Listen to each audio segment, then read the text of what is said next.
వికసించాలి భూమండలము బుద్ధుని బోధలతో, సకల మానవులు శాంతిగొందాలి బౌద్ధ విధానంతో. వికసించాలి భూమండలము బుద్ధుని బోధలతో, సకల మానవులు శాంతి నొందాలి బౌద్ధ విధానంతో. భిన్నత్వములు ఏకత్వం తెలిపిన తత్వమిదే, భిన్నత్వములు ఏకత్వం తెలిపిన తత్వమిదే. అందరూ ఒకటని సమతాభావం చూపిన మార్గమిదే, మనకు చూపిన మార్గమిదే. వికసించాలి భూమండలము బుద్ధుని బోధలతో, సకల మానవులు శాంతి నొందాలి బౌద్ధ విధానంతో, బౌద్ధ విధానంతో. విచ్చుల్లతలా విశ్వతేజమై విరజిమ్మాలి బౌద్ధ నీతులు, విరజిమ్మాలి బౌద్ధ నీతులు. నిరంతరం అవి సత్య గీతులై వినిపించాలి నిత్య నూత్నమై, వినిపించాలి నిత్య నూత్నమై. విచ్చుల్లతలా విశ్వతేజమై విరజిమ్మాలి బౌద్ధ నీతులు, నిరంతరం.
जय बुद्धा, जय जय बुद्धा, जय बुद्धा, जय जय बुद्धा, जय बुद्धा, जय जय बुद्धा, जय भीम, जय भीम, जय भीम, जय जय भीम, जय भीम, जय जय भीम. प्रपंच शांतिకి, प्रपंच शांतिకి. బౌద్ధ శాంతి. అందరికీ 2570వ సంవత్సరం బుద్ధ పూర్ణిమ శుభాకాంక్షలు. తొలుతగా మీ అందరూ కూడా నాతో పాటు పంచాంగ ప్రణామం చేయవలసిందిగా కోరుతున్నాను. 3 సార్లు పలుకుతాము. ఈ వరకు పరిచయం ఉందని నేను భావిస్తున్నాను. తెలియకపోతే నేను చేసి చూపిస్తాను. బుద్ధం నమామి,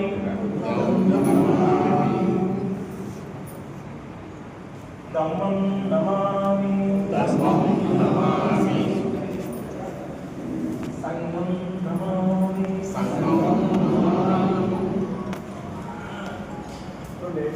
ధన్యవాదాలు మీ అందరూ కూడా.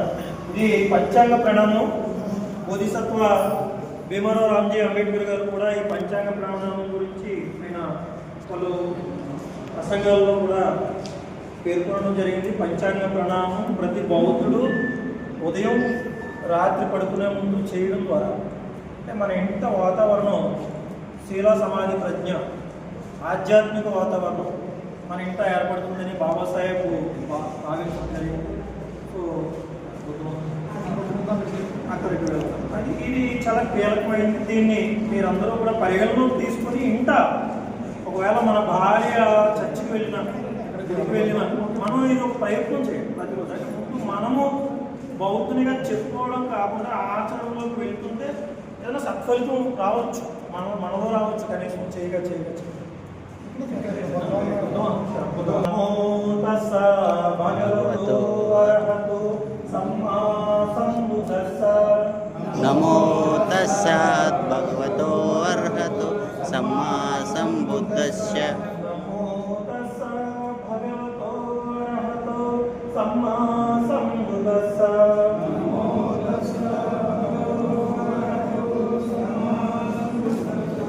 నమో తస్స భగవతో అర్హతో సమ్మా సంబుద్ధస్స.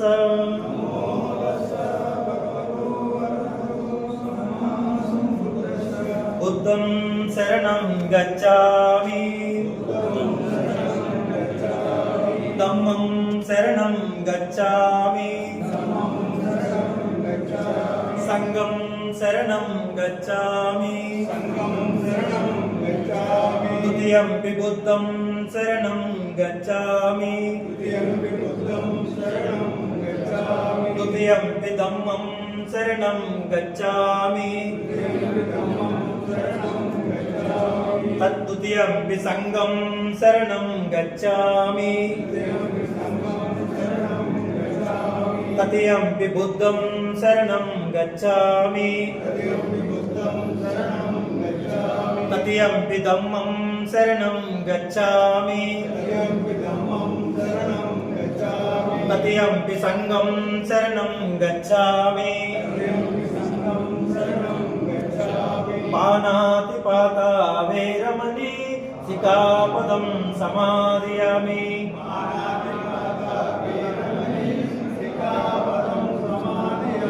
అదిన్నదాన వేరమణి సిక్కాపదం సమాదియామి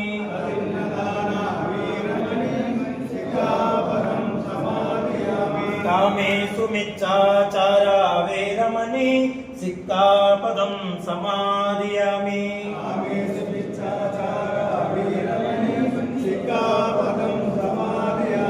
మూసావాద వేరమణి సిక్కాపదం సమాదియామి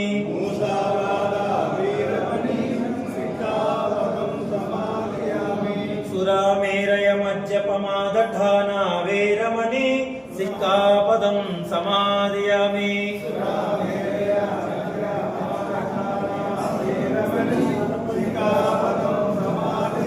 సాధు సాధు సాధు నేను ఒకప్పటి తూర్పుగోదావరి జిల్లా నేడు కాకినాడ జిల్లా పెద్దాపురం పట్టణంలో అతి నిరుపేద కుటుంబంలో మా నాన్నగారు ఇప్పటికీ సైకిల్ రిపేరింగ్ చేస్తారు. ఈ ప్రాంతం నుంచి పెద్దాపురం నుంచి రిక్షాలు బాగు చేయించుకునేవారు. అప్పుడు అట్లాంటి అమాయకత్వంతో కూడిన మంచి నైపుణ్యం కలిగినటువంటి సైకిళ్ళు రిక్షాలు బాగు చేసేటువంటి తండ్రి నా తండ్రి సత్యనారాయణ, మా అమ్మ కలుగులమ్మ. నేను ఈ ధమ్మాన్ని వ్యాప్తి చేయడానికి ముఖ్యంగా బహుజన సిద్ధాంతం భగవాన్ బుద్ధుని, మహాత్మా జ్యోతిరావు పూలే, సావిత్రిబాయి పూలే దంపతులు ఆధునిక సాంఘిక విప్లవకారులు మొట్టమొదటి చదువుతుంది సావిత్రిబాయి, ఛత్రపతి సాహు మహారాజ్, బోధిసత్వ బాబాసాహెబ్ భీమారావు రామ్జీ అంబేద్కర్, రమాబాయి దంపతులు వారి త్యాగం, వారి పోరాటం, వారి కృషిని మా అమ్మ నేను మహారాష్ట్ర 2014-15లో వెళ్ళి ఎవరో నాగేశ్వరరావు పేరుతో ఉన్న రైల్వే టికెట్ ఆయన రాకపోతే అది నాకు రావడం, ఆ పేరు నాకు ఉండడం, అలా నేను ఒకసారి టికెట్ కొనుక్కునే స్తోమత కూడా లేని ఒక ఉన్నత విద్యావంతుని. ఆ రోజు బాల్యం నుండి కమ్యూనిస్ట్ ఉద్యమాల్లో జీవితం వృధాలో, సమయం వృధాలో, బాల్యం నుంచి కమ్యూనిస్ట్ ఉద్యమంలో పనిచేసిన నేపథ్యం, పూర్తికాలం పనిచేసిన నేపథ్యం, అక్కడ నేర్చుకున్న క్రమశిక్షణ, అంబేద్కర్లోకి వచ్చిన తర్వాత బౌద్ధం పరిచయంలో అక్కడ నేర్చుకున్న శీలం, ఇవన్నీ మరి రంగలించుకుని మా అమ్మ నాన్నని ఒప్పించుకుని పూర్తికాలం ధర్మాన్ని ప్రచారం చేస్తారని 2017లోనే నేను నిర్ణయం తీసుకోవడం, తెలుగు టీచర్గా మరి ఆ ఉద్యోగాన్ని ఒక స్కూల్లో ఉద్యోగం రిజైన్ చేసి MA, MPhil Telugu Pandit, LLB పూర్తి చేశాను. ప్రస్తుతం న్యాయవాదిగా కూడా ఉన్నాను.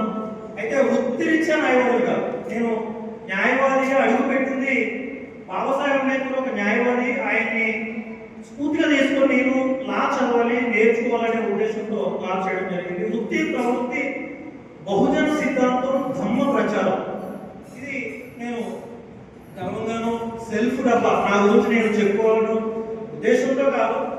బహుశా ఈ పనిచేసే క్రమంలోనే నాకు ఈ అవకాశం వచ్చిందని నేను భావిస్తున్నాను. ఈ సమాజం ఉద్యోగం ఉంటే, డబ్బు ఉంటే, పదవులు ఉంటే మాత్రమే ముఖ్య అతిథులు, ప్రసంగికులుగా అవకాశం వస్తాయి నేను బలంగా నమ్ముతాను. మా కళను కూడా చూస్తున్నాను. సో అట్లా మీరైతే నన్ను ఆ ఉద్దేశంతో పిల్లలు నేను అనుకున్నాను. ఎందుకంటే అదే డబ్బు లేదు, అదే ఉద్యోగం లేదు, నేను ఏ రాజకీయ పార్టీలోనూ, ఏ సంస్థలోనూ, ఏ ఎందులో లేదు, నాకు పెద్ద కుల నేపథ్యం కూడా లేదు.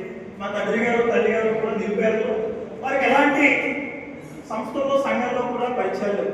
సో నన్ను బహుశా బహుజన సిద్ధాంతం, ధర్మం అంటే ధర్మం, ప్రకృతి నన్ను మీ వైపుగా నన్ను తీసుకొచ్చిందని భావిస్తున్నాను.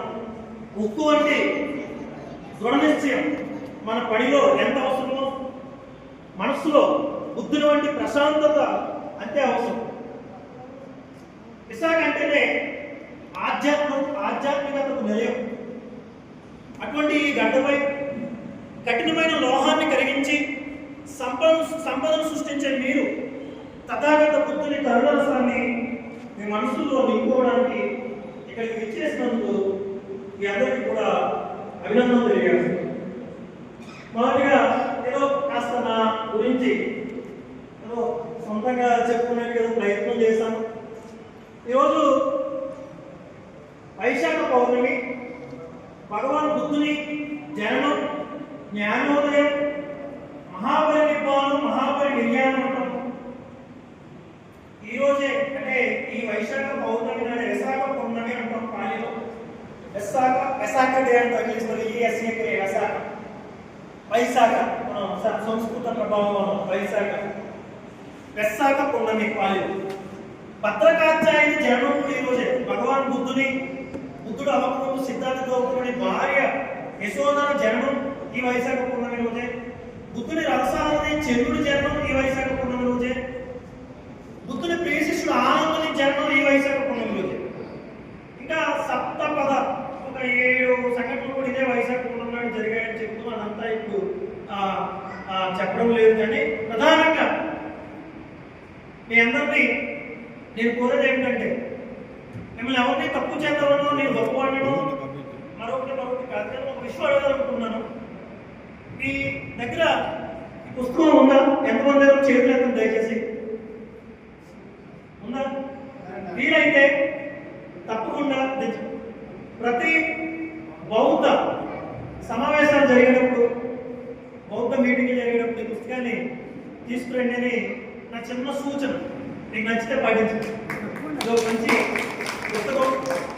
ఇది నేను 2017లో తైవాన్ దేశం నుంచి నేరుగా తెప్పించుకున్న 40 పుస్తకాలు. నా పుస్తకాన్ని ఎవరు దొంగలించారు, మరి నాకు ఇవ్వలేదు. అయితే నేను బైండింగ్ చేయించుకున్నాను. రూపం అయితే లాగా ఉంటుంది. ఆ అబ్బాయి దగ్గర అడిగి మళ్ళీ బైండింగ్ చేసుకుని కూడా చెప్పుకున్నాను. బుద్ధుడు బౌద్ధ ధర్మం, ఇంగ్లీష్లో బుద్ధాండి ధర్మ, బోధిసత్వ భీమరావ్ రామ్జీ అంబేద్కర్ గారు రచించినటువంటి గొప్ప పుస్తకమే. వార్తాధ్యాయాన్ని రచించడానికి 2 సంవత్సరాల 11 నెలల 18 రోజులు పడితే, బుద్ధాండి ధర్మం, బుద్ధుడు బౌద్ధ ధర్మం అనే పుస్తకాన్ని రచించడానికి సుమారు 5 లేక 6 సంవత్సరాలు పట్టింది. 6 సంవత్సరాలు పట్టింది. చాలా గొప్ప పుస్తకం ఇది. ఎందుచేతో మన వాళ్ళు ఈ పుస్తకాన్ని చదవట్లేదేమో నాకు అనిపిస్తుంది. మీ అనుమానాలకి, శంకలకి, సందేహాలకి దాదాపు పరిష్కారం ఇందులో దొరుకుతుంది. అనిత్యము, అనాత్మ, అనేశ్వరవాదమే. అయితే ఏమిటి బౌద్ధం? బుద్ధి కలిగినదే బౌద్ధం. ఇది సహజంగా అపోహ ఉంది. బుద్ధుడిని చూడగానే చైనీస్ ఫేస్ కనిపిస్తున్నారు. చైనాలో లేమో ఇది ఈ ధర్మం, ఈ చైనాలో తెలిసేదేమో అనే ఒక అపోహ ఉంటుంది. బుద్ధుడు భారతదేశంలోనే జన్మించినటువంటి మహామానవీయుడు, సాధారణ మనిషిలాగా పుట్టి మానవీయుడిగా అవతరించాడు లేదా పరిపక్వత చెందాడు అని మనం భావించవచ్చు. బుద్ధుడు జననం ఇదే వైశాఖ పౌర్ణమి జరిగింది. రాహులమ్మ సిద్ధార్థుడు అసలు పేరు. పినతల్లి గౌతమి, బుద్ధుని తల్లి మహామాయాదేవి, శుద్ధోదన మహారాజు. వీరిది శాక్య వంశం. శాక్యులంటే భారతీయ నాయ జాతికి చెందిన వాళ్ళు. వీరు మనం అనుకున్న రాజులు, క్షత్రియులు కాదు, శాక్య క్షత్రియులు. మనం అనుకున్న వర్ణ వ్యవస్థలోని రాజులు కాదు. అందుకనే మనం అనుకున్న వర్ణ వ్యవస్థలో రాజులు అయితే మా కాకినాడ జిల్లా ఎంపీ చేసిన పవన్ గారు ఏనాడు బౌద్ధంలోకి రావాలి, అంతే కదా. సో ఇక చాలా మంది క్షత్రియులు ఉంటారు. వాళ్ళందరూ బుద్ధుడి విగ్రహం అయినా పెట్టుకోవాలి. అయితే పెట్టుకున్నారు, బ్యూటిఫుల్గా ఉంటుంది అలంకరణ కోసం. వాస్తవానికి బుద్ధుడు ఇలా లేరు, మనం చూస్తున్న రూపంలో లేరు. నాలాగా చెప్తామంటే బుద్ధుడికి లేదు ఇవ్వాలి, ముందుతో ఉండేవాళ్ళు. ఇప్పుడు నేను ఏదైతే చెప్తున్నానో నేను పాటిస్తేనే చెప్పాలి. బుద్ధుడు అట్లా కాదు, పాటించే చెప్పు. ఆయన ముందు తీసుకొని ఆయన చేతిలో భిక్షాపాత్ర ఉంది, ఆయన ఏక వస్త్రం, ఈ మెరూన్ కాషాయ వస్త్రం ధరించారు, ఏక వస్త్రం. మరి మిగతా వాళ్ళందరినీ తన భిక్కు సంఘాన్ని కూడా అలాగే కదా నడిపిస్తారు. ఆయన ఒక్కడే జుట్టు పెట్టుకుని మిగతా వాళ్ళు గుండెకి ఇవ్వమని చెప్పరు కదా. అందుకని బుద్ధుడు సిద్ధార్థ గౌతముడు గారు జన్మించినప్పుడు సుధోధన మహారాజు మహామాయ కుమారుడు చిన్న వయసులోనే తల్లి మనిషి, ఇదంతా మీ అందరికీ తెలుసు. మళ్ళీ రిపీట్ చేయండి. సబ్జెక్ట్లోకి వెళ్ళడం ఉద్దేశంతో అవన్నీ నేను స్కిప్ చేస్తున్నాను, తెలుగు పదం అదే ముందుకు వెళ్తున్నాను. సో ఆ విధంగా సిద్ధార్థ గౌతముడు బుద్ధుడు ఎలా అయ్యాడు మీ అందరికీ తెలిసిన విషయం. అయితే బుద్ధుడు బౌద్ధ ధర్మం గురించి మనందరికీ ఒక ఆసక్తి ఉంది. అయితే ఆ ఆసక్తి నాకు ఎందుకో ఏమనిపిస్తుందంటే ఒక ఫ్యాషన్గా అయిపోయాం, షోకాలుగా అయిపోతున్నామేమో అనిపిస్తుంది. అట్లా అవ్వకూడదని మిమ్మల్ని అందరినీ మనస్ఫూర్తిగా వినయంగా నేను అర్థిస్తున్నాను. బౌద్ధం అంటేనే లేదా బుద్ధుడు అంటేనే త్యాగానికి ప్రతిరూపం. దురదృష్టవశాత్తు మనం బౌద్ధంగా చెప్పుకుంటూ బుద్ధుడి విగ్రహాలు ఇంట్లో పెట్టుకుంటూ అలంకరణ పైన మారిపోతుంది. అంటే ఉదాహరణకి బుద్ధ జయంతో బుద్ధ పూర్ణిమ, పౌర్ణమి, అమావాస్య కార్యక్రమాలు జరుగుతాం. వైశాఖ పౌర్ణమి, రకరకాల ఆషాఢ పౌర్ణమి వృధా చేయకండి. బాబాసాహెబ్ అంబేద్కర్ గారు చెప్పినవి మీకు ఆధారంతో కావాలంటే నా పర్సనల్గా నన్ను కలిస్తే అవన్నీ నా ఆధారంతో పంపిస్తాను. మనం ఏం చేస్తాం, కోతులకి, పిడిపూలకి, పండ్లకి, చేవలకి రకరకాలుగా ధనాన్ని వృధా చేస్తాం. భిక్షువుకి ఒక జత చాలు వేసుకోవడానికి, మరొక జత 2 జతల కంటే ఎక్కువ ఉంటాడు ఆయన పెట్టుకోవాలి. చేవలదానాల పేరుతో విపరీతంగా చేవలను కొనిస్తుంది. మరి బుద్ధుడి దగ్గర ఎన్ని చేవలు ఉంటారు, అలాగే భారతదేశంలో బౌద్ధులు అందరూ చేవలను దానం చేస్తూ ఉంటారు. బుద్ధుడు మన ఎగ్జాంపుల్ ఎక్కడి నుంచే వద్దు, మన మహామానవీయుని తథాగత గౌతమ బుద్ధుడి నుంచే తీసుకుంటాం. భిక్షువు చేతిలో భిక్షాపాత్ర తప్పనిసరిగా ఉండాలి. చేవలాలు ఇస్తున్న భిక్షాపాత్రలు ఎందుకు ఇవ్వట్లేదు? ఎన్ని భిక్షాపాత్రలు ఇస్తారు? వీళ్ళంతా భిక్షాపాత్రతో ఇంటికి చేవలు ఎవరిని పెంచుకోవడం కానీ తక్కువ చేయడం కానీ వాళ్ళందరూ ఫ్రాడ్ జమీనని చెప్పుకోవడానికి నేను ఇక్కడ రాలేదు. ధమ్మాన్ని బోధించడం, సత్యాన్ని సత్యంగాను అసత్యాన్ని అసత్యంగాను బుద్ధుడు చెప్పమని చెప్పారు.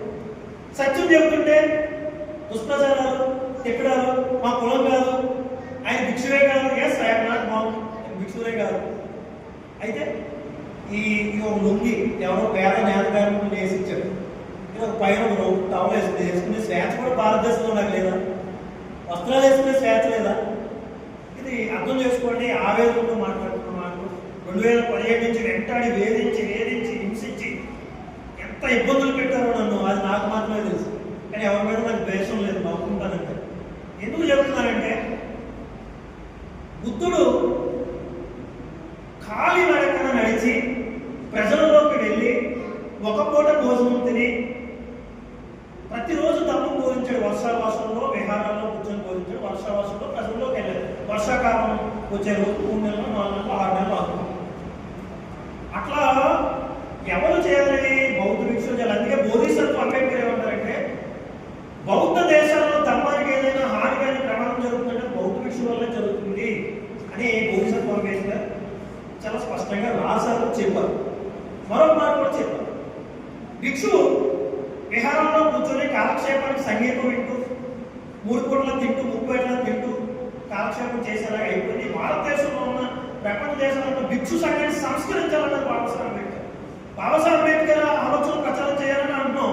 మరి బాబాసాహెబ్ చెప్పినే నేను రాస్తున్నాను. దానికి నా మీద ఎందుకు ద్వేషం, కోపం పెట్టుకున్నాను నాకు. సత్యాన్ని పదే చెప్పాలంటాడు పెరియార్ రామస్వామి నాయక్ గారు. నేను అదే పని చేస్తున్నాను. అంతే తప్ప నాకు ఏ భిక్షు మీద వ్యతిరేకత లేదు. నేను ముఠాలకి, గ్రూపులకి, సంఘాలకి, సంస్థలకి ఎటువంటి లేదు. సో అట్లాంటప్పుడు మీరు ఎందుకు ఒకరిని టార్గెట్ చేసి మాట్లాడు. అంటే ఈ పౌర్ణమి సందర్భంగా మీ అందరూ నేను కోరేది ఏంటంటే భిక్షువులు లేకపోయినా మనలో ఫోబియా ఉంది, బ్రాహ్మణ ఫోబియా. భిక్షువు ఉంటే కార్యక్రమం చేసుకోవాలని చెప్పి పెళ్ళిళ్ళు భిక్షువులు పిలుస్తున్నారు. పెళ్ళిళ్ళు భిక్షువు చేయకూడదని బౌద్ధ నియమాల్లో ఉంది, వినయపెట్టుకుంటూ ఉంది. వినయపెట్టుకుని చాలా స్పష్టంగా ఉంది, జంతువులు కలుపుతున్నారు భిక్షువు. అయితే నవయానం దగ్గరికి వచ్చేటప్పుడు ఏముంది? అవసరమైతే భిక్షువు ప్రజల్లోకి వెళ్ళాలి. ఒక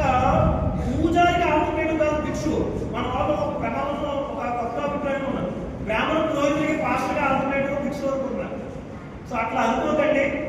భిక్షు అంటే ధమ్మ ప్రచారం చేయాలి, భిక్షాటన మీద బతకాలి. ఇది ఎవరు చెప్పారు? భగవాన్ బుద్ధుడు స్థాపించారు మొట్టమొదటి భిక్షు సంఘాన్ని. గృహస్థులకి అది అవ్వదు, వీలు పడదు. నిరంతరం ప్రజల్లో ఉన్న ఒక పేపర్ వచ్చి భిక్ష అడిగాడు. ఎవరు భిక్ష వేయట్లేదు, అన్నం పెట్టలేదు. అప్పుడు భిక్షు ఏం చేయాలి? కాలువ సుబ్బడి లేకపోతే ఆయన స్వయంగా రంగం దిగి కాలువ విహారం లేదు. అసలు మీ ఊళ్ళో బుద్ధిస్ట్ లేదు. నువ్వు అప్పుడే విహారం అంటే ఏం చేస్తావు? మా ఊళ్ళో చేపల విహారం ఉన్నాయి. పెళ్లి చేస్తామంటే మా ఊళ్ళో చేపల విహారం ఉన్నాయి. భిక్షు ఉండడానికి 4 అడుగులు పడుకోవడానికి తప్ప ప్లేస్ ఇవ్వండి. చాలా విహారాలు ఉన్నాయి. ఎందుకు భిక్షువు కూడా ఇవ్వకపోతే? ఆ బోధిహీన అనే భిక్షువు శ్రీలంకలో కేరళ సాంప్రదాయంలో దేశ తీసుకుని అడుగుతున్నాడు. నిజాయితీగా చెప్తున్నాను, ఆయన గురించి పరిశీలించారు. ఆయనకి ఎవరన్నా పెడతారు? హిందూ స్వామీజీలు హిందువులు పెడతారు. హిందువులు ఎవరు పిలిస్తే వెళ్తాడు. అని మాత్రం హిందూ అయిపోతే ఆయన ద్వేషించాలా? హిందువులు మనుషులు కదా, మనం ఎలా అయిపోయామంటే మనోళ్ళే. ఆయన ఏదో ఆస్తి విడిచిపెట్టి, ఆయన నిజాయితీగా భార్యని కొడుకుని విడిచిపెట్టి శ్రీలంకలో దేశ తీసుకుంటే ఆయన తిట్టేవాళ్ళు మనం లేదు. అది ఇంకో భిక్షువులు భక్తులుగా మారిపోయి నెలలో అకౌంట్లో డబ్బులు వేయడం. ఈ సాంప్రదాయాన్ని అర్థం చేసుకోండి, పరిశీలించండి. నేను చెప్పేది తప్పైతే నన్ను ఖండించాను. తర్వాత నేను టార్గెట్ చేద్దామని చెప్పండి. మన కలంలో జరుగుతుంది. బాబాసాహెబ్ అంబేద్కర్ చాలా స్పష్టంగా శ్రీలంక వెళ్ళారు, బర్మా వెళ్ళారు. అన్ని రెండు పరిశీలించారు. బ్రతులు ఎలా జరుగుతున్నాయి, తంతు ఎలా జరుగుతుంది, శుభకార్యం ఎలా జరుగుతుంది. ఎందుకంటే ఇప్పుడు బౌద్ధం అంటే మంచి డిమాండ్ పెరిగింది. గిరాకీ మా కోనసీమ జిల్లాలో, మా కాకినాడలో, మా యానంలో, మా రాజమండ్రి అదే డిమాండ్ ఉంది బౌద్ధాన్ని. ఏంటి డిమాండ్? మ్యారేజ్ చేస్తే అవుతుంది. మ్యారేజ్ చేస్తే మళ్ళీ చౌవకి దెయ్యం వచ్చేది పోయింది. ఇట్లా అయిపోయింది బౌద్ధం. చాలా బాధగా ఉంది నాకు. కాంక్షీరామ్ మాట్లాడు, కాంక్షీరామ్ ఆజన్మ బ్రహ్మచారి బహుజన సిద్ధాంతాలతో బహుజనేతాయ బహుజన సుఖాయ నినాదాన్ని తీసుకున్న కాంక్షీరామ్ గారు చాలా స్పష్టంగా చెప్పారు. ఆనాడే ఈ బౌద్ధం బాబాసాహెబ్ అంబేద్కర్ స్థాపించిన సంస్థలు మ్యారేజ్ బేసిస్ సంస్థలు అయిపోతున్నాయని ఆలోచన. ఇప్పుడు బౌద్ధం పేరులో చాలా గ్రూపులు ఉన్నాయి. మహారాష్ట్రలో 7 గ్రూపులు ఉన్నాయి. మన ఇది ఏమవుతుందంటే గవర్నమెంట్ ఇచ్చుకోవచ్చు లేదండి. పెళ్లి చేయడం బుద్ధిజమా? ఒక సర్టిఫికేట్, మళ్ళీ ఈ సర్టిఫికేట్ చెల్లదు, ఈ సర్టిఫికేట్ ఇలా ఆహారంగా స్పీచ్లు ఇస్తున్నారు. నా సర్టిఫికేట్ ఇస్తేనే చెల్లుతుంది, నా సర్టిఫికేట్ ఇస్తేనే చెల్లదు. ఇలా అయిపోతుందండి. ఇలా అయిపోవడం వల్ల కొత్తగా బౌద్ధంలోకి వచ్చే వాళ్ళు నిరాశతో ఉంటున్నారు. నేను కోరేది ఏంటంటే దమ్మదీక్షల మీద దృష్టి పెట్టండి. దమ్మదీక్షలు ఇక్కడ ఎంతమంది తీసుకున్నారు మనస్ఫూర్తిగా చేయలేదు. 4 మంది తీసుకున్నారని వద్దు. మనలో ఎలా అయిపోయి మరి మిగతా వాళ్ళు తీసుకోవాలి కదా. నేను మిమ్మల్ని అర్థిస్తున్నాను. ఎప్పుడు పిలిచినా సర్వీస్ చేయడానికి సిద్ధంగా ఉన్నాను. పూలే గురించి, అంబేద్కర్ గురించి, బుద్ధుడు గురించి మాట్లాడడం అంటే మనం త్యాగం చేయడం. నాకు అంత తీరిక లేకుండా చదువుతాను, ఫోన్లు అటెండ్ అవుతాను, మాట్లాడతాను, డౌట్లు అడుగుతాను. అప్పుడు అడుగుతారు, సార్ 2570 కదా, కాదు కదా, 2589 కదా, పొద్దు నుంచి ఏ డౌట్లు ఎన్ని క్లారిఫై చేస్తూ ఉంటాను. ఇక నాకు సమయాన్ని కూడా గుర్తు కోసం ఉద్యోగం చేయడానికి నాకు ఎంత నిర్ణయం తీసుకున్నాను ఇట్లా పని చేయాలని. నాకు డబ్బులు లేని సమయంలో నేను మా నాన్నకు అన్నా క్యాంటీన్లు ఉన్నాయి. హిందువులకు బుద్ధుడు అవతార పురుషుడు. సామ దాన వేద దండోపాయాలని ప్రదర్శించి బౌద్ధాన్ని నాశనం చేయడానికి ప్రయత్నించిన తర్వాత కుదరక బుద్ధుడిని అవతార పురుషుడు చేశారు హిందువులు. అన్నట్టుగా కొన్ని పురాణాల్లో 9వ అవతారం బుద్ధుడైతే మిగతా పురాణాల్లో 9వ అవతారం పరశురాముడు. కొన్ని సందర్భాల్లో బుద్ధుడు పురాణ పురుషుడు కాదు, అవతార పురుషుడు కాదు. బుద్ధుడిని ఎందుకు అవతార పురుషుడు చేశారో తెలుసుకోవాల్సిన అవసరం మనకి ఉంది. బుద్ధుడిని చాలా నీచంగా, చాలా దుర్మార్గంగా, చాలా దిగజారిన వ్యక్తిగా 9వ అవతారాన్ని చూపించారు బుద్ధుడు. చిన్న కథ ఉంది పురాణాల్లో. త్రిపురాసురులు ఉన్నారు, మనకు తెలుసు. హాస్పిటల్ వాళ్ళని పాలించారు. త్రిపురాసురులు భూమిని, గాలిని, ఆకాశాన్ని పాలిస్తున్నాడు. బ్రహ్మ, విష్ణు, మహేశ్వరులు దేవతలకు స్థానం లేదు. ఈ నేపథ్యంలో దేవతలు వెళ్ళి విష్ణువుని, బ్రహ్మని వేడుకున్నారు. ఈ త్రిపురాసురులు, రాక్షసులు మాపు, స్వరం లేదు, సుఖం లేదు, మాంసం లేదు, నిద్ర లేదు. ఈ అసురుల్ని, త్రిపురాసురులను చంపాలి అని త్రిమూర్తుల దగ్గరికి వెళ్తే వాళ్ళు ఏమంటారంటే మా వల్ల కాదు, ఇప్పటికే బ్రహ్మ వీళ్ళకి ఏమిచ్చాడు, వరం ఇచ్చాడు, వీళ్ళు మృత్యునే వరం ఇచ్చాడు, అంటే వీళ్ళు చంపడం మన వల్ల కాదు. ఎలా ఏది మానుకున్నాడు, బుద్ధుని ఎలా చంపాలి, త్రిపురాసురుడిని వీళ్ళు చంపాలంటే ఒకే మార్గం. ఆ మార్గం ఏంటంటే వీళ్ళ బుద్ధుని భార్యలు మహాపాతివ్రతలు, వాళ్ళ పాతిపత్యం మన్నం కలిగితే వీళ్ళకి మృత్యు ఉంటుంది. ఇది వీళ్ళకున్న శాపం అని తెలిసినప్పుడు విష్ణువు బుద్ధ అవతారంలో పుడతాడు. పుట్టి ఒక సందర్భంలో ఈ అంగజల శీలచోరం చేస్తాడు. ఇది దశావతారాల్లోని, అన్నమయ్య చైతన్య అష్టపదుల్లోని, విష్ణు పురాణంలోని, పద్మ పురాణంలోని ఉంది. కావాలని చదవండి. త్రిపురాసుర వధ కథలో బుద్ధుడిని ఈ అసురుల భార్యల శీలాన్ని తస్కరించడం కోసం వాళ్ళని శీలభంగం చేస్తే వీళ్ళని చంపడం అవుతుంది కాబట్టి ఆ నేపథ్యంలో బుద్ధుడిని అవతార పురుషులుగా గుర్తించి ఆ శీలభంగం సాధించిన తర్వాత త్రిపురాసుర జరుగుతుంది. ఈ పురాణాల్లో బుద్ధుడు అవతారం ఇంత కుట్ర మనకి పురాణాలు జరిగింది. బుద్ధుడు అనేది ఒక బిరుదు లాంటి జ్ఞానోదయం అయితే బుద్ధులు అవుతారు. బుద్ధుడి కంటే చాలా మంది ముందు జ్ఞానోదయం అవుతున్నారు, తర్వాత కూడా ఉండొచ్చు. అటువంటి జ్ఞానోదయం మనిషి బుద్ధుడు. కొన్ని సందర్భాల్లో బుద్ధుడిని దేవుళ్ళు కూడా కొన్ని రాష్ట్రాలు, కొన్ని దేశాలు పూజిస్తుంటాయి. కానీ బుద్ధుడిని చాలా సందర్భాలు ఇదే ప్రశ్న అడిగారు, దేవుడు ఉన్నాడా,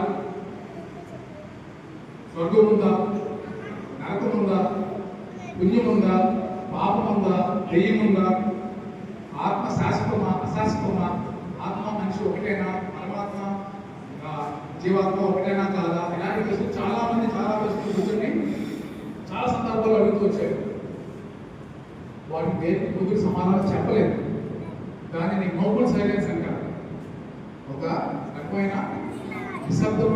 బుద్ధుడు ఎథీస్ట్ కాదు, అలాగే నాస్తికుడు కాదు. బుద్ధుడు ఆజ్ఞేయవాడు. అంటే దేవుడు ఉన్నాడు లేడు అని చెప్పలేదు. ఎందుకంటే నాకు ఎవరు వచ్చి దేవుడిని అని వాడు నాకు చెప్పలేదు కాబట్టి నాకు దేవుడు ఉన్నాడు లేడు నాకు అనవసరం. స్వర్గానికి వెళ్ళి వచ్చి నేను స్వర్గం వచ్చాను కాబట్టి నేను నమ్మని ఎవరు చెప్పలేదు. అంచేత స్వర్గం ఉంటుంది నాకు అనవసరం. అనవసర విషయాల మీద నేను టైం వేస్ట్ చేసుకోను కాబట్టి అగ్నోసిస్ అంటాను, అధ్యయనం లేని తెలియని విషయాలతో గొప్పవడం ఉత్తమం. మనకున్నది ఏంటి, మనకి దుఃఖం ఉంది ప్రపంచంలో. ఈ దుఃఖ నివారణ మార్గాన్ని మనం తెలుసుకోవాలి. ఈ మార్గం నేను మాట్లాడతాను. నీకు బుద్ధుడు ఉన్నాడా, నీకు దేవుడు ఉన్నాడా, దేవుడు అనుకో. నీకు దేవుడు లేడా, లేకపోతే వెళ్ళిపో. నాకు అనవసరం విషయం చెప్పి బుద్ధుడు చాలా సందర్భాలు చెప్తుంటాడు. దీనికి ఒక రిఫరెన్స్ ఉంది. ఏంటంటే అది చోళమూల్యంలో సుత్త. ఇది మనకి మధ్యమ నికాయలో త్రిపిటకాల్లో చోళమూల్యంగా సుత్త ఉంటుంది. ఖాళీ చదవండి. దీనికి ఏంటంటే మనకి తెలియని విషయం అనవసరం. ఒక రోగి ఒక బాణంత ప్రజలు వస్తాడు. వైద్యుడిగా నేనేం చేయాలి, ముందు వైద్యం చేయాలి. కానీ ఆ బాణం ఎవరు వేశాడు? తెలంగాణ వేసాడా, ఆంధ్ర వేసాడా, గోదావరి వేసాడా, విశాఖపట్నం వేసాడా? ఆ బాణం ముందు బాయ్స్ ఉందా, అది బిల్లుగా బిల్లు చేశారు. ఇవన్నీ అడిగితే కార్యాపన అనవసరం ప్రసాదం.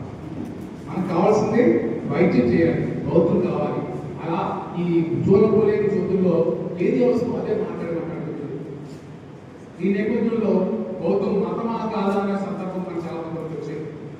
మతం అనగానే ఏముండాలి, మనకి దేవుడు ఉండాలి, పుణ్యం ఉండాలి, స్వర్గం ఉండాలి. ఎందుకంటే పాప మీద ఉంటేనే దైవచిత్రం ఉంటుంది. కానీ పాప మీదకి దైవచిత్రం లేని ఒక మార్గాన్ని బుద్ధుడు సూచించాడు. అదే ధర్మ మార్గం. అంచేత బౌద్ధం ధర్మమా మతం అన్నప్పుడు అంబేద్కర్ మనం పోల్ చేయాలి. అంబేద్కర్ బౌద్ధాన్ని మతంగా చూశారు. ఎందుకు చూశారు?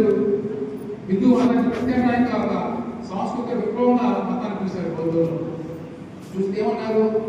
స్వేచ్ఛ, సమానత్వం, సహభావం ఉన్న మతం నాకు కావాలి అని బౌద్ధులు ఉన్నారు. మరే మతంలో లిబర్టీ, ఈక్వాలిటీ, ఫెటర్నిటీ లేదు. I love that religion which has Liberty, equality, fraternity అన్నారు. అప్పుడు దాకా ఏ మతం తీసుకోండి, ఈ స్వేచ్ఛ, సమానత్వం, సహభావం లేవు. అటువంటి మతాన్ని మనకి లిబర్టీ తెచ్చాడు. అలా చూసినప్పుడు మాట్లాడినప్పుడు బుద్ధుడు పునర్జన్మ నమ్మేయడం కొంతమంది అనుకుంటారు.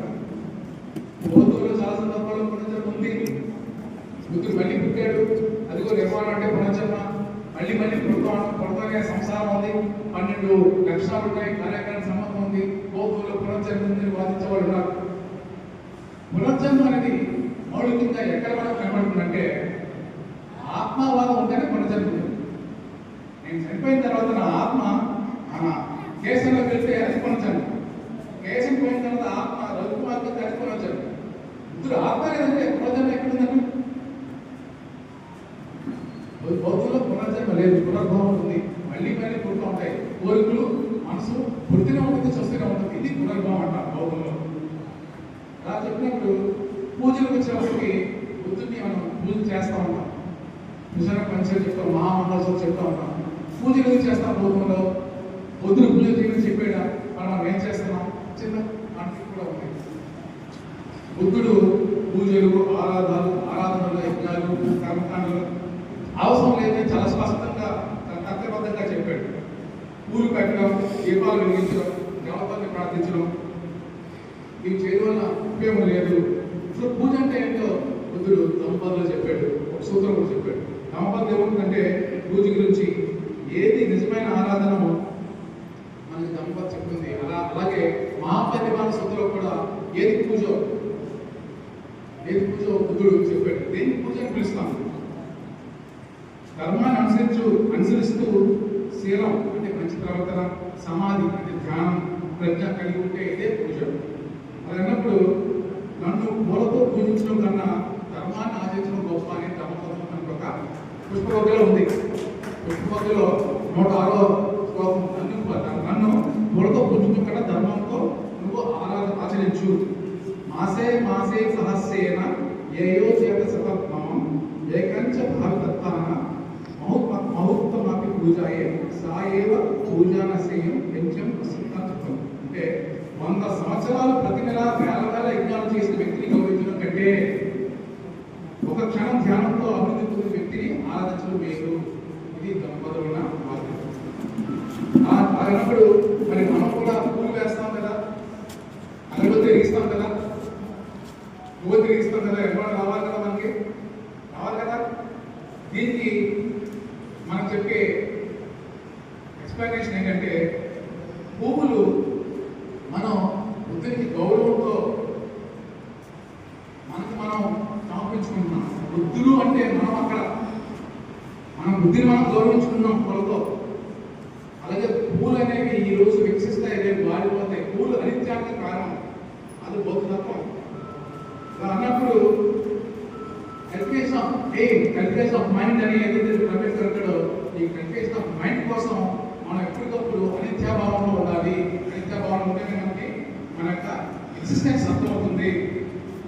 ఈ పూలు ఏవైతే రేపు వాడిపోతాయో మనం కూడా రేపు అలాగే వాడిపోతాం. అలాగే బౌద్ధంలో తామరకు లోటస్ ఫ్లవర్కి చాలా ఉత్కృష్టమైన స్థానం ఉంది, జ్ఞానానికి, స్వచ్ఛతకి. బురదలోంచి వచ్చినా కూడా బురద అంటదు. బౌద్ధులు కూడా బురద పూర్తిమైన ఆలోచనలోంచి బయటకు వచ్చినా కూడా మన మనసుకి బురద కర్రీలు అంటకూడదని చెప్పి ఇక్కడ పూలని మనం సింహాలుగా చూపించుకుంటాం.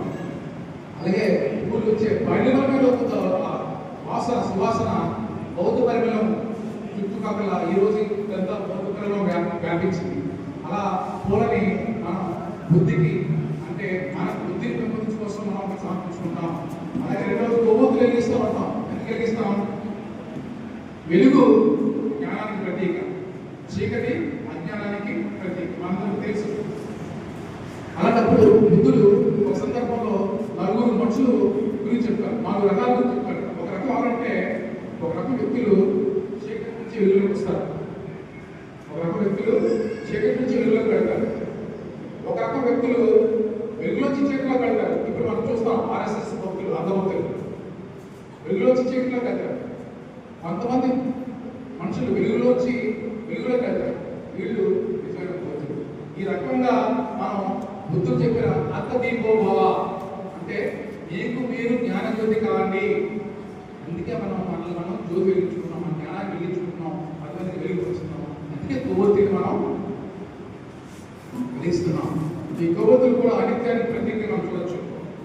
అలాగే వెలిగించినప్పుడు ఒళ్ళు దగ్గర పెట్టుకొని జాగ్రత్తగా మనసు చేత కర్మ అక్కడ పెట్టి వెలిగిస్తాం. అంటే ఏకాగ్రత బోధిస్తుంది. బౌద్ధంలో ఏకాగ్రత చాలా ముఖ్యమైనది. కొవ్వొత్తి వెలిగించినప్పుడు మనం ఆ క్షణం ఏకాగ్రతలో ఉంటాం. అలాగే ఆ క్షణం మనం ప్రెజెన్స్లో ఉంటాం, ఇక్కడ ఉంటాం. ఈ క్షణికమైన జీవితంలో మనం ఏ క్షణం జీవిస్తున్నాం, ఈ క్షణమే జీవిస్తున్నాం. గత క్షణం క్షణం గడిచిపోయింది, రాబో క్షణం మనకు తెలియలేదు. ఈ క్షణం మనం జీవిస్తున్నాం కాబట్టి అనిత్యాన్ని ఈ కొవ్వొత్తులు తెలియజేస్తాయి. అలాగే మనకి అగరబత్తి కూడా ఆ వాసన ధర్మపరిణామం మనకి చుట్టూ మంచి ప్రవర్తనని, మంచి ఆహ్లాదక మనసుని మనకి ప్రసాదిస్తుంది. కాబట్టి బౌద్ధులు పూజ చేస్తాం. అలాగే మనం పూజ చేసినప్పుడు ఎవరికి పూజించాలి? చివరిగా నేను మాట్లాడుతున్నాను. ఎవరికి పూజించాలి? బుద్ధుడు అలా నడిచేస్తూ ఉంటే ఒక చోట ఒక వ్యక్తి శిగారావు ఏం చేస్తారంటే సంధ్యావందనం చేస్తారు. సంధ్యావందనం చేస్తూ 4 దిక్కులా నీళ్ళు చేస్తున్నారు. శిగారా ఏం చేస్తున్నారు అంటే, అంతే నేను సంధ్యావందనం చేస్తున్నాను. ఏం చేస్తున్నాను? తూర్పు, పశ్చిమ దిక్కులు, తర్వాత ఉత్తర 4 వైపులా నేను సంధ్యావందనం చేస్తున్నాను. ఇది కాదు పూజ చేసిన పద్ధతి. దిక్కుల్లో ఏముంది? అయినా దిక్కుల్ని 6 దిక్కులు ఇవేంటంటే నువ్వు చేయాల్సిన పూజ ఇది కాదు. నిజమైన ఇసల పూజ ఎట్లా ఉండాలంటే, నీకు 6 దిశలు ఉన్నాయి. మరి తూర్పు తిన్నప్పుడు తల్లిదండ్రులని గౌరవించు, గుర్తు చేసుకో. తూర్పు అంటే నీకు ఇక మీద తల్లిదండ్రులు గుర్తు రావాలి. దక్షిణం అంటే గురువులు గుర్తు రావాలి. అలాగే పరమలు అంటే నీ భార్య కానీ నీ భర్త కానీ గుర్తు రావాలి. ఉత్తరం అంటే నీ స్నేహితులు గుర్తు రావాలి. కింద చూసినప్పుడు నీకు ఆహర్నిశలు నీ ఉనికికి, నీ గుర్తింపుకి, నీకు సేవ చేసిన సేవకు గుర్తు రావాలి. పైకి చూసినప్పుడు నీ గురువుకి గుర్తు రావాలి. ఈ 6 దిక్కుల్ని నువ్వు పూజించు. ప్రతిదినం ఉదయం సాయంత్రం ఈ 6 గౌరవించు, గుర్తించు. ఇదే నిజమైన సంఘవంతం, ఇదే నిజమైన దిశ పూజ అని చెప్పి శిఖరావాదు చెప్పారు. శిఖరావాదు సూత్ర మనకి ఇందులో కనబడుతుంది. ఇలా ప్రతిరోజు మనం కూడా మన ఉనికికి, మన అభివృద్ధికి, మన అభ్యున్నతికి సహకరించిన తల్లిదండ్రుల్ని, భార్యల్ని, భర్తల్ని, పిల్లల్ని, స్నేహితుల్ని, మనతో పనిచేసే వారిని, మనల్ని వారు చేసిన మన కింద వారిని అందరినీ కూడా గౌరవించాల్సిన బాధ్యత ఉంది. అప్పుడే మనం నిజమైన బౌద్ధులుగా మనగలుగుతాం. మరొకసారి ఈ అవకాశం ఇచ్చిన ఎస్పీడిఎం మిత్రులందరికీ నమోబుద్ధాయ మరొకసారి బౌద్ధ శుభాకాంక్షలు.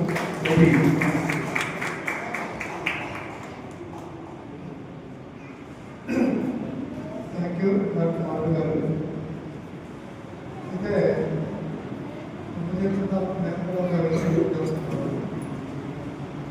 ఇప్పుడు బుద్ధుడు దేవుడా లేకపోతే మనిషి ఎందుకు రకరకాలుగా మాట్లాడుకుంటాము. అయితే నా ఉద్దేశంలో అయితే మనిషి దేవుడు అనేది కాదు, మనకి నమ్మకం అనేది ఉన్నట్లయితే నమ్మకం ద్వారా మనకి కొద్ది జరుగుతుంటే నేను చిన్న ఉదాహరణ చెప్తాను. మేము ఒక ప్రకృతి వచ్చాము. అక్కడ కొండ ఆయన రోడ్డు పొలవాడు ఉదయం 4 గంటల 5 గంటల టైంలో ఎల్లుదాడు మధ్యలో ఎల్లుదాడికి ఏదో ఒక గాలిలో దూరంలో లేకపోతే పోకపోతే ఏమో వచ్చేటప్పుడు భయపడిపోతుంది కూడా. భయపడిపోయినట్లయితే అక్కడ మన పల్లెటూరులో రాత్రి 2 గంటలు ఉంటుంది కూడా. అయితే ఒక చిత్తానికి వెళ్ళాడు. వెళ్ళినట్లయితే అతను ఒక వీభూతిరాలో తీసుకెళ్ళాట. వీభూతిని స్నానం చేసి ఈ మాసం రాసుకోవడం, అదేవిధంగా మన ఈ భాగంలో రాసుకోవడం, ఇలా చేసినట్లయితే భయం ఉంటుందని చెప్తే ఇది రాసుకున్నాడు. రాసుకుంటే ఇవ్వకుంటే ఒక రోజు చాలా బాగుంది, అదే 2 రోజులు బాగుంది. అయితే దీన్ని తర్వాత వెళ్ళి ఆ సిద్ధాన్ని అడిగారంట, ఏంటి తప్ప మీరు ఎదుగుతున్నట్టుగా నాకు కూడా ఉంది ఏంటి అంటే, నేనే ఇస్తున్నాను పిడకలో ఒక బూర్ద ఉంటుంది, ఆ బూర్దని తిప్పాను అని ఆయన చెప్తే ఇలా చెప్పారు. అయితే ఏంటంటే ఇదొక నమ్మకం. కాబట్టి ఎందుకంటే మనం బుద్ధిజం తీసుకుంటున్నాం, అదేవిధంగా ఈ కార్యక్రమాలను చేస్తున్నాం. కాబట్టి ప్రతి ఒక్కరు కూడా బుద్ధుడి యొక్క బోధనలన్నీ అందరికీ నమ్మకంతో మనం చాలా మంచి చేసి ఈ సభ తెలియజేస్తూ ఇంకా మనకి ఇప్పటికే సమయం ఆసమైపోయింది. మరి ఉదయం మీరు ఏమైనా మాట్లాడుతున్నాం మాట్లాడుతుంది ఎందుకంటే మన ఇప్పుడు ఆ ఫీల్డ్ కూడా ప్రెసిడెంట్ కూడా స్పీడ్ అయిపోయింది. కాబట్టి వర్కర్ కూడా మన సజ్జనాల్లో కూడా ఆయనకి ఇచ్చి మనం నమస్కారం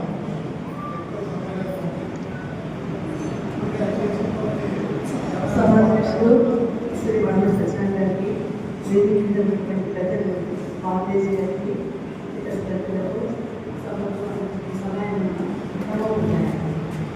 ఒక నిమిషం అంటున్నారు అడ్రస్ ఉంటే అయితే ఈరోజు మహాపర్వదినం వైశాఖ బుద్ధ పౌర్ణమి అంటే మన భారతదేశానికి ప్రపంచ దేశానికి ఎంతో ఆనందదాయకమైనటువంటి రోజు. ఈ వైశాఖ బుద్ధ పౌర్ణమి భగవాన్ బుద్ధుని జీవితంలో 3 సందర్భాలతో ముడిపడింది. డాక్టర్ చెప్తారు. ఆయన బాల్యము, ఆయన జ్ఞానోదయము, ఆయన మహాపల్లిక. బాల్యంలో చూసినట్లయితే సాఖ్యవంశ శుద్ధోదన కానీ మాయాదేవి ఆవిడ పురుడి కోసం దేవదహ నగరానికి వెళ్తూ ఉంటే ఆ దేవదహ నగరానికి వెళ్ళే త్రోవలోనే ఆవిడ పుట్టినప్పుడు రావడం వల్ల జన్మిస్తుంది ముందుని ఉండదు. అక్కడ అప్పుడే పుట్టినటువంటి ఆ పసిబాలుడు నేను 3 అడుగులు వేసి నేను ప్రపంచాన్ని శాసిస్తానని రంగులు వేయడం జరుగుతుంది. అదే స్టాచ్యూ నేపాల్లో ఇప్పటికీ అది ఆ బాల సిద్ధార్థ ఫోటో ఉంటుంది. భగవాన్ జన్మ తర్వాత మరి మిగిలిన విషయాలన్నీ ఆయన బాల్యము, యశస్సుతో వివాహము, ఆయన దేశాలను వెళ్ళడము, సందర్శించడము ఇవన్నీ చూస్తాము. మరి అదేవిధంగా ఆయన 6 సంవత్సరాల పైన శ్రమించి జ్ఞానోదయం పొందుతారు. బౌద్ధగహిలో ఉన్నటువంటి జ్ఞానోదయంలో ఆయన తీసుకున్న సత్యాలు ఏంటంటే సత్యాలే సత్యాలు. ప్రపంచంలో ఉంది, కోరికలు ఉన్నాయి, వాటిని జయించవచ్చు అని చెప్పేసి చెప్తారు. పంచశీల త్రిసత్నాలు, అష్టాంగ మార్గాలు ఇవి మానవుడికి ఉత్తమోన్నతమైనవి. ప్రతి మానవుడు పుట్టిన నుంచి చనిపోయే వరకు ఫాలో అవ్వాల్సింది.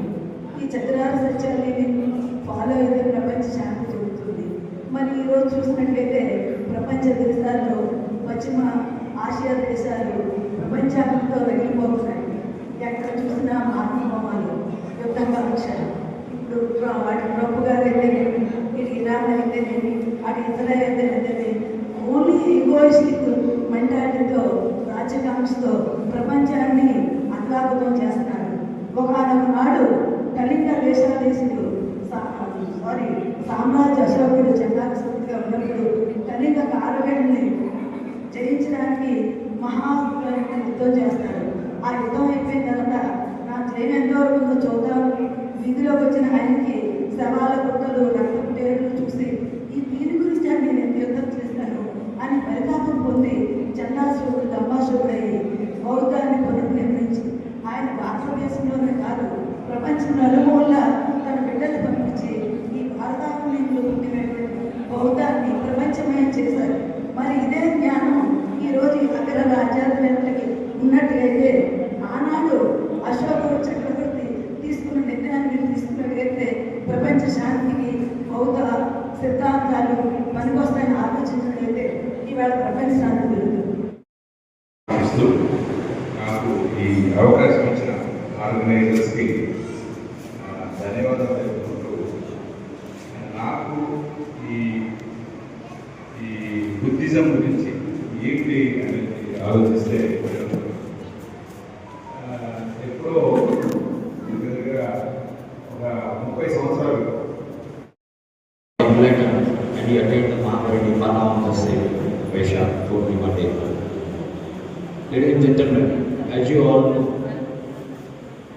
it is Buddhism has demand బౌద్ధ విషయంలో ఈరోజు 2570వ బుద్ధ పౌర్ణిమ బుద్ధ జయంతి మహోత్సవంలో ఈ కార్యక్రమానికి సభాధ్యక్షత వహించిన పరమటి సత్యనారాయణ గారికి, ధమ్మ సందేశం ఇచ్చినటువంటి హరియ నాగసేన మోదీ మరియు డాక్టర్ మాటూరు శ్రీనివాసరావు గారికి, గౌరవ అతిథులు ఎంఎం రావు గారికి, అదేవిధంగా అధ్యక్షులు సంజయ్ కపాటే గారికి, మాటూరు రత్నకుమార్ గారికి, అలాగే ఈ కార్యక్రమానికి వచ్చిన నాయకులు మాటూరు శ్రీనివాస్ గారికి, బూసి వెంకటరావు గారికి, బోల జగజ్జీవనరావు గారికి, సర్వేశ్వరరావు గారికి, కేబీఆర్ అంబేద్కర్ గారికి, చింతయ్య గారికి, వైటి దాస్ గారికి, ప్రతి ఒక్కరికి పేరు పేరున స్టీల్ ప్లాంట్ బుద్ధవిహార తరఫున ధన్యవాదాలు, జైబీలు. అదేవిధంగా చిన్నపిల్లలు ఆడపిల్లలు అందరూ వచ్చారు. ఓపికగా మీ విలువైన సమయాన్ని కేటాయించి ఈ కార్యక్రమాన్ని జయప్రదం చేసినందుకు మీకు